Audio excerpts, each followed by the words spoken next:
Alcoholic fatty liver ஏன் எப்படி ஏற்படுகிறது? நகர்ப்புறங்களில் இந்த நோயின் ஆபத்து அதிகமாக உள்ளது.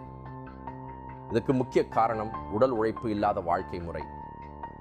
ஆரோக்கியமற்ற உணவுகளை, ஜங்க் ஃபுட்ஸ் அதிக அளவில் உட்கொள்ளும் பழக்கமும் இதை மோசமாக்குகிறது என்கிறார் டெல்லி அகில இந்திய மருத்துவ அறிவியல் கழகத்தின் இரைப்பை குடல் துறை நிபுணர் டாக்டர் ஷாலிமார். வாந்தி, மலத்தில் இரத்தம், சுயநினைவின்மை, நீடித்த மஞ்சள் காமாலை போன்றவை நோய் முற்றிய நிலையின் அறிகுறிகளாகும். திடீரென எடை அல்லது சர்க்கரை அளவு அதிகரிப்பு போன்ற புதிய அறிகுறிகள் இருந்தால் உடனடியாக மருத்துவரை அணுகுவது அவசியம்.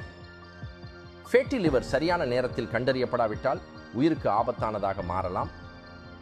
ஃபேட்டி லிவர் ஃபைப்ரோசிஸ், சிரோசிஸ் பாதிப்பையும் ஏற்படுத்தலாம். சில சமயங்களில் புற்றுநோய் அளவுக்கு கூட வளரலாம்.